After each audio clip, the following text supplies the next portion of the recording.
So in 2014, I was having a completely average day when I got an email from my blog provider saying that I had used my entire allotted plan and my website was about to be shut down.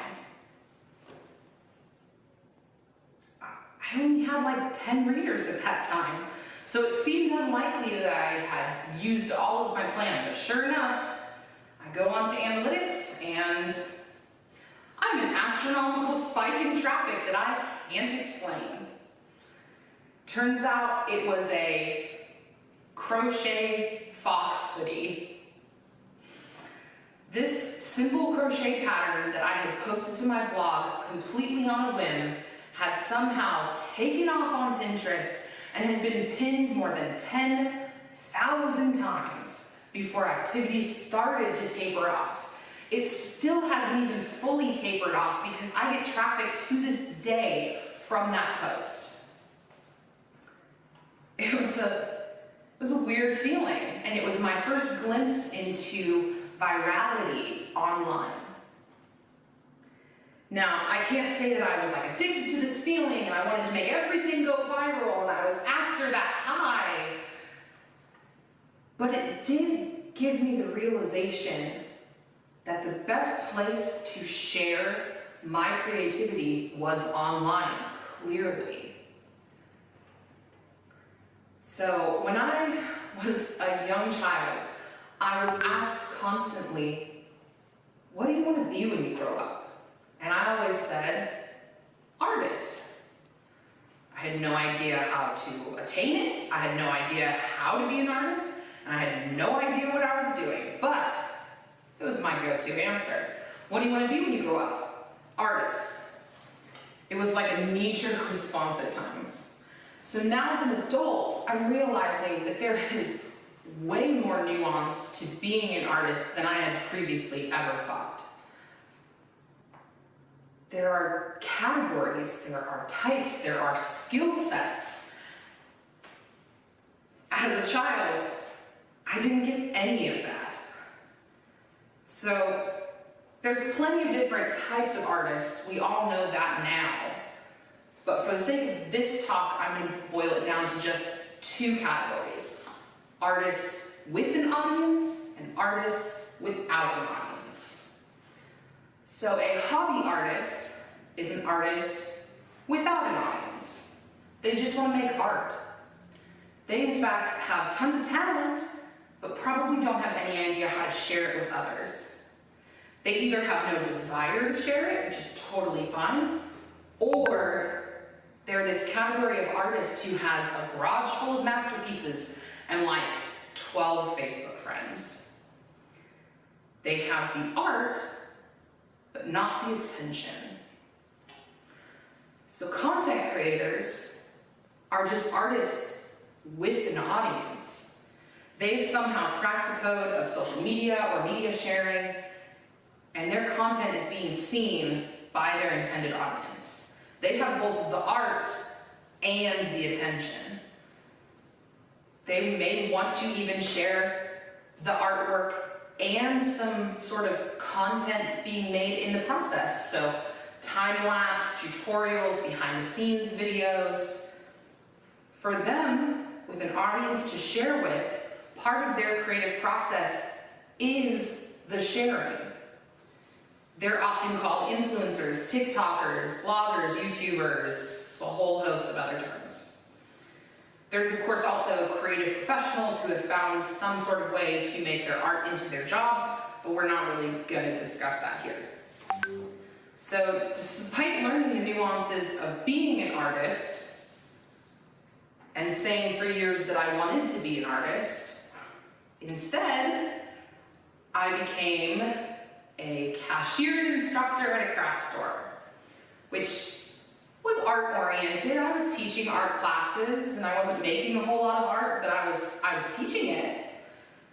And then I became a marketer in Arts and Crafts magazine. Okay, so still arts and crafts, but now you've got marketing thrown in, and that's, still very art-oriented. And then I became a marketing manager at a toy company, which was kind of a left turn. And it was not art-oriented and just a little bit of a strange detour. And then I became a marketing manager at a jewelry company, and that seemed like more of a detour because I wasn't really doing anything art-related at that point. But just wait, I became a marketer at a tech startup, which is definitely not art. And, tech and art are definitely in very separate categories. And then I became a website manager at a tax software company. And there were moments I wondered if I was even an artist anymore. Yes, I'm still an artist.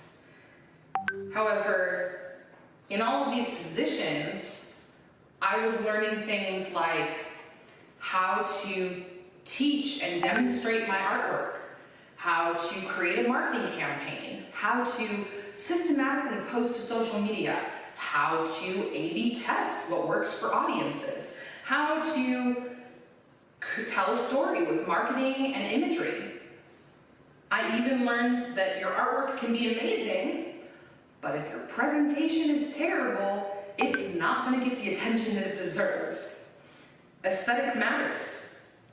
It's not good enough to have good art if your photos are blurry and dark. So was all this time wasted? I would say no. I picked up photography skills, video techniques, marketing processes and programs, content creation ideas, and practical skills that really transformed my work as an artist. Because the internet has completely changed the way that artists are able to share their work with the world. However, with these great advances, there's also a whole host of other skills that are now required for being an artist online. The modern artist also has to be a social media expert and a website builder and a salesman. Well, there are now 4.48 billion social media users around the world, which is equal to almost 57% of the world's population. Let's face it, your audience is online. There's no more avoiding social media and websites and online platforms. And that's why I've had all these seemingly strange day jobs. I've acquired the skills necessary to share my ideas with the world. I enjoy the creative process and the knitting and the crochet and the writing and everything. But these creative pursuits are so limited if you don't share them with other people.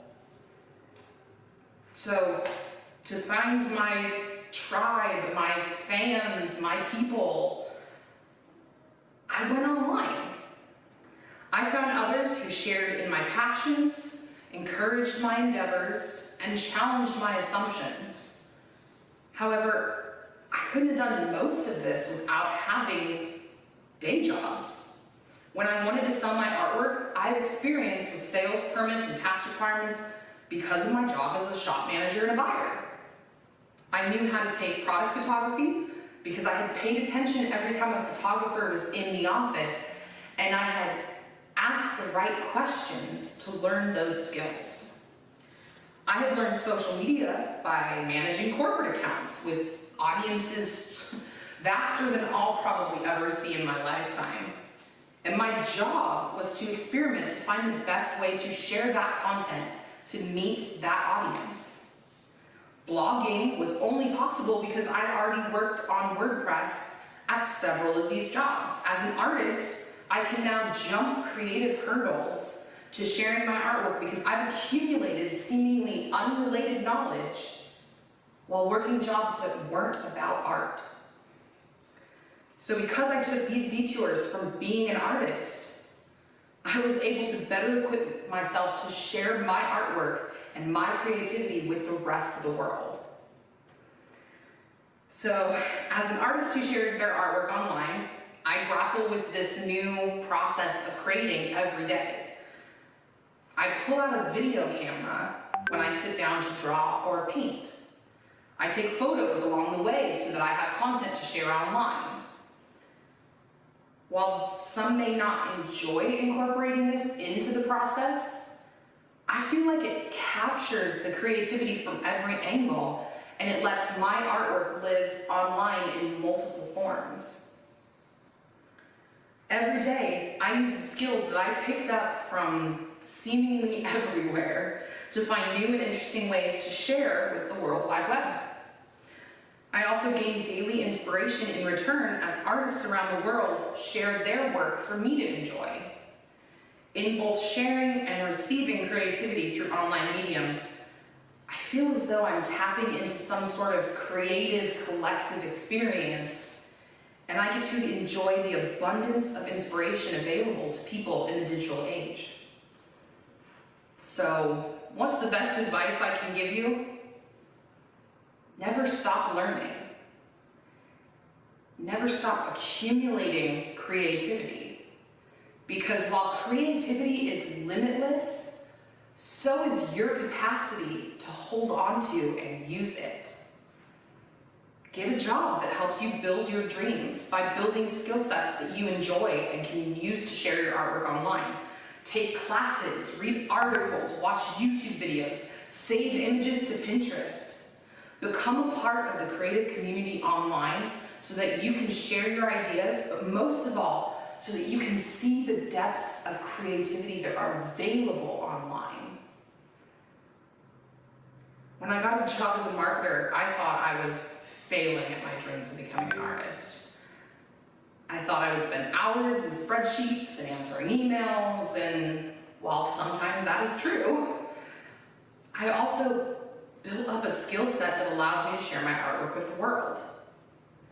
The jump between artist and content creator is simple. It's the audience. You're trying to get attention from social media in order to share your artwork. Nowadays, every social media platform is a gallery in which to hang your artwork up. By having a job or a skill set that equips you to share online, you're simply putting a bigger spotlight on your place in the gallery. You're capturing the attention necessary to share your work successfully online. So, I guess to close, we'll ask the philosophical question: am I an artist or am I a content creator? Yes,